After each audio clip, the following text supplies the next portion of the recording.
Today, we're putting our investor hats on, really digging into a major player on the beast, Net Holden A. Schaecha, ticker NTHL. Our mission, yours and ours, is to really unpack their consolidated financials and the activity report for the first 9 months of 2025. And it's not straightforward, is it? This isn't just any company. We're talking about a complex multi-sector group, tourism, gaming, real estate. Yeah. Plus they're multinational. Exactly. And the crucial thing to grasp right from the start, and this is vital for you listening, is that all these numbers, all the figures we'll discuss, they're inflation adjusted. They're using TMS 29, the Turkish standard for hyperinflationary economies. That's absolutely key. TMS 29, it basically restates everything in constant purchasing power. So what does that mean for you? Well, huge fixed assets like their hotels, their properties, they tend to look much larger on paper, and things like cash or debt. Well, the impact of inflation, whether it erodes value or creates a gain, gets accounted for. It gives a much, much truer picture of real performance compared to, say, last year's nominal figures. It makes the comparison actually meaningful.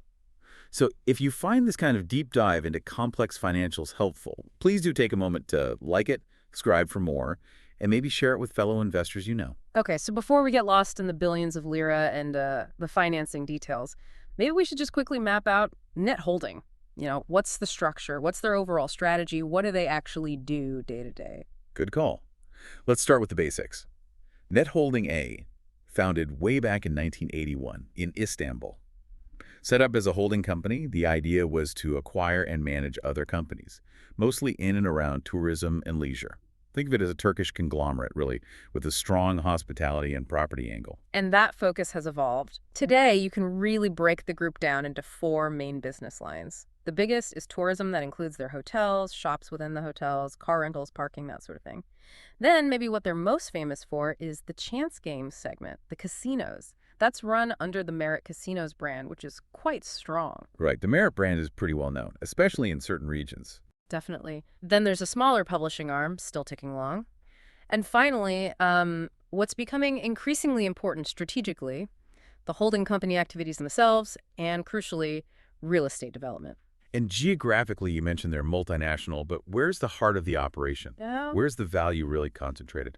The center of gravity, without a doubt, is the Turkish Republic of Northern Cyprus. KKTC. We'll probably call it North Cyprus as we go. That's where most of their big operational assets are, the hotels, the casinos, and a lot of the real estate they're developing. But yeah, they do have a significant footprint elsewhere. Think the Balkans, Bulgaria, Montenegro, Croatia, plus some activity over in Azerbaijan, too. Okay, and this is a big operation in terms of people, too, right? It's growing. It is. You see that in the headcount. It reflects expansion, especially in those service-heavy sectors like hotels and casinos. The average number of employees jumped from about 7,100 in 2024 to over 7,700 in the first 9 months of 2025. So yeah, a noticeable increase in their operational scale. Let's talk governance for a second. Who owns and runs this? Well, the major shareholder is the chairman, Basim Tibuk.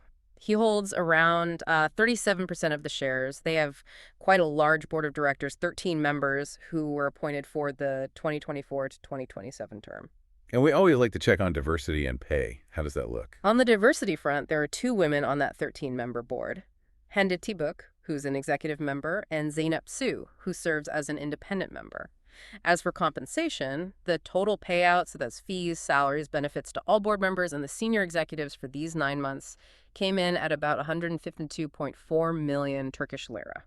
Which sounds like a lot, but in the context of a company this size. Exactly. It's a standard thing to look at, but you need to weigh it against the sheer size of their assets and the big investments they're making. Okay, let's shift from the structure to the strategy and operations. What are they actually running? Right. Boots on the ground. They currently operate 10 hotels. 8 of those are in North Cyprus, 1 in Bulgaria, 1 in Montenegro, and then the casinos, 12 of them globally.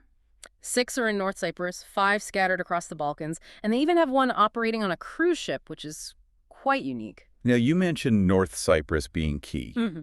And reading their report, management is very explicit about a potential game changer there, aren't they? They are. It's all about the political situation. This is probably the single biggest potential catalyst or risk, depending on how you see it, for the company.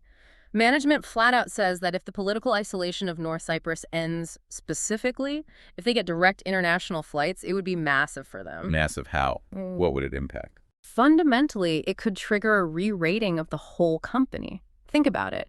A political breakthrough could lead to a huge jump in their asset values, especially the real estate and hotels. It would likely send their operating profits, what they call VFA-OK, soaring. Hotel occupancy rates would probably go through the roof. Right now, that isolation means limited international recognition, no direct flights from most places. It puts a hard cap on their tourism potential. So while they're kind of waiting and hoping for that political shift, what are they doing? They seem to be investing heavily. They are. They're not just sitting still. There's a huge renovation project underway right now. The Marriott Crystal Cove Hotel actually closed its doors back in November 2025 for a massive overhaul. It's not expected to reopen until July 2026. Wow, that's a long time for a major hotel to be offline. It is a big deal, but they're being smart about it. They've made sure the casino, which is a critical cash cow, stays open throughout the hotel renovation. Okay, that makes sense. Keep the casino running. But still, renovating a huge hotel while the casino's operating next door, that sounds like a logistical challenge. Surely there's some revenue hit from the hotel side for those, 9 months or so? That must put pressure elsewhere. Oh, absolutely. That lost hotel revenue is a definite near-term cost. They're essentially betting that the renovation leads to, higher room rates and a better long-term return. And at the same time, they're pushing really hard on the real estate development front, especially in North Cyprus. They've got several big projects cooking. Marriott Conakry, that's 8 villas. 5 should be ready early 2026. Then there's Marriott Prestige Residence and Office, also slated for 2026 completion. And they've even started construction on a big shopping center, the Marriott Mall AVM in Gurney. And they also have that interesting deal back in Turkey, right? The Bodrum project. Yeah, the Bodrum Alas project with the Azolu Group. That's structured quite favorably for Net Holding. They basically get 19% of all the revenue generated, whether it's rent or sales, but they don't have to put up capital for construction or marketing. It's almost like a passive income stream tied to a huge development. All right, let's get into the numbers then. How did all this strategy translate into financial performance for the first 9 months of 2025? Okay, deep breath. And remember, everyone, these are the TMS 29 inflation-adjusted numbers. So we're comparing apples to apples with 2024 in real terms. Got it. Starting at the top, revenue, or Hasalat. How did that look? Pretty healthy growth, actually. Revenue hit 17.65 billion lira for the 9 months.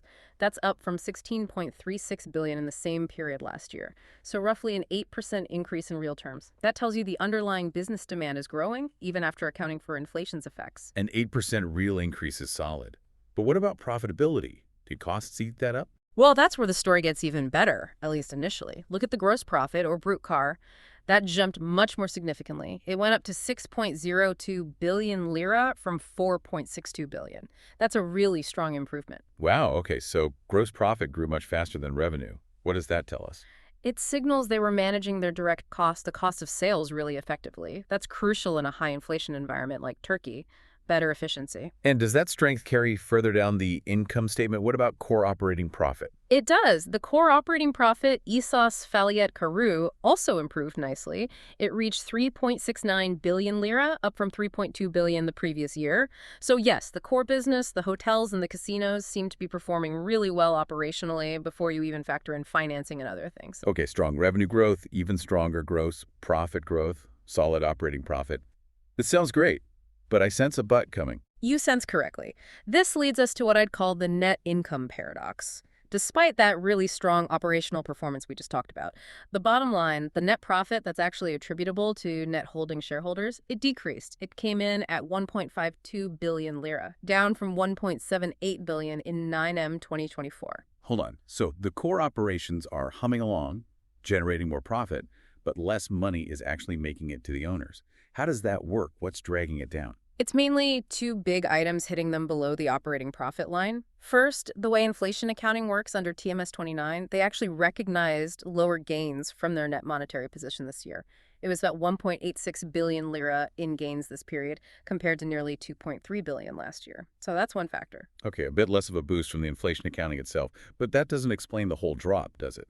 No, the really big culprit is financing expenses. Just look at the number, 3.55 billion lira, a huge chunk of money going out the door just to service their debt. 3.5 billion. Wow. Is that mostly high interest rates in Turkey, or is it related to foreign currency debt or both? It's likely a mix. Certainly, the high domestic interest rates needed to combat inflation play a huge role. Their specific borrowing structure matters too, potentially FX exposure. But the key takeaway for you as an investor is stark. Net Holding is generating good profits from its operations, but right now, a massive slice of that profit is going straight to the lenders, not staying with the equity holders.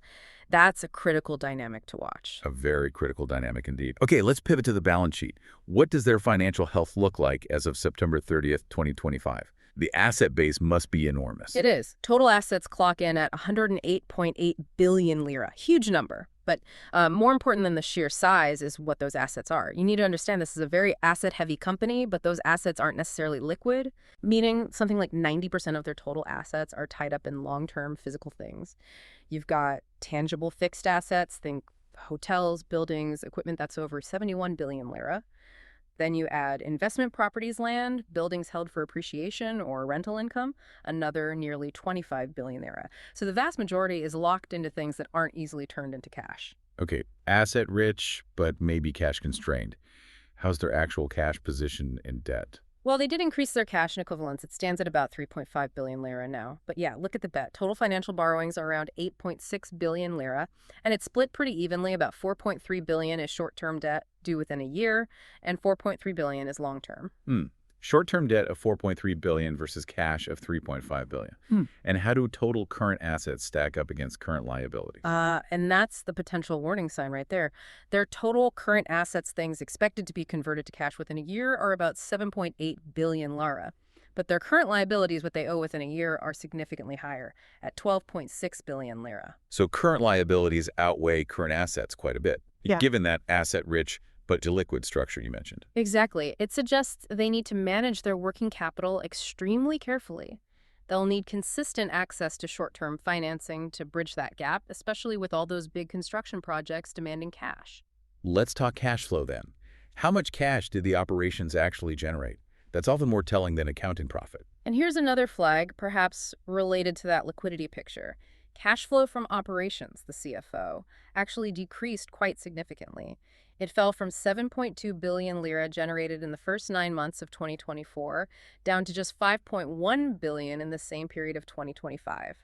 That's a drop of over 2 billion lira in cash from core operations. Oof, that's a big drop. So even though accounting profits were okay operationally, the actual cash generated fell off. Why would that happen? It often points towards cash being tied up elsewhere. Maybe increased working capital needs, like needing more inventory for the casinos or hotels. Or, very likely in their case, it reflects the huge cash outlays for those big capital investments we discussed: the hotel renovation, the mall construction, the residences. Building things costs cash up front, even if the profit comes later. It highlights that trade-off with their aggressive expansion. Makes sense. On a more positive note for shareholders, it looks like management has been buying back shares. Yes, they have. They were actively repurchasing shares during the period. By the end of September, they held about 804 million lira worth of their own shares in treasury. That can be seen as a sign of management confidence, or maybe an effort to support the share price. It also helped boost the total equity figure slightly, which stood at 71.3 billion lira. And did they get any external validation on their financial health, like a credit rating? They did. Their rating was confirmed in late 2024. They hold a long-term national rating of AATR with a stable outlook from a local agency. That basically indicates that despite the debt levels and liquidity pressures, their overall creditworthiness within Turkey is still considered strong, likely backed by that huge asset base. Okay, let's try and bring this all together for the investor listening. What are the key takeaways? How does this translate to something like earnings per share? While reflecting that pressure on the net income line, the earnings per share, or pay başına kazanç, for the parent company did dip slightly. It went from 3.15 lira per share in the first 9 months of 2024 down to 3.04 lira for the same period in 2025, driven by those financing costs and lower monetary gains we discussed. And looking ahead, what's the management signaling? Where's the focus going? Their outlook statements really confirm the strategy we've been talking about. The big push is on real estate development, especially in North Cyprus, the Merit Mall, the Prestige Residence project. At the same time, they want to maximize returns from the existing portfolio, the hotels and casinos, which includes finishing major upgrades like the Merit Crystal Cove renovation. And what about returning cash to shareholders? Any word on dividends? They have a stated dividend policy. The intention is to distribute some portion of the distributable profit, either as cash or maybe bonus shares, but that's only after they've set aside money for necessary reserves and covered any past losses. It's a balancing act, you see, trying to give something back to shareholders while keeping enough cash for all that growth and investment they have planned. Right, balancing growth ambitions with shareholder returns. Mhm. Okay, final thoughts. If you had to synthesize this for someone considering an investment, I'd say this, net holding shows really solid core operational performance, especially when you adjust for inflation. You see that in the gross and operating profit growth. They're sitting on a massive base of real estate and leisure assets, which acts as a pretty good inflation hedge in itself. However, and this is a big however for you, you absolutely have to keep a close eye on those very high financing costs. They're really eating into the final net profit right now. And also watch that operational cash flow figure. The recent decrease signals just how capital intensive their current strategy is. that leads perfectly into our final thought for you to chew on. Given how heavily net holding is invested physically and strategically in North Cyprus, just how much untapped value is sitting there, locked up on their balance sheet, essentially waiting for a political resolution, waiting for those direct flights, the end of the isolation. That unique geopolitical risk balanced against the potential reward. That really seems to be the central long-term question for net holding, doesn't it? If this deep dive helped you understand net holding's complex financials a bit better, please do like, subscribe, and share it. Your support helps us keep digging deep.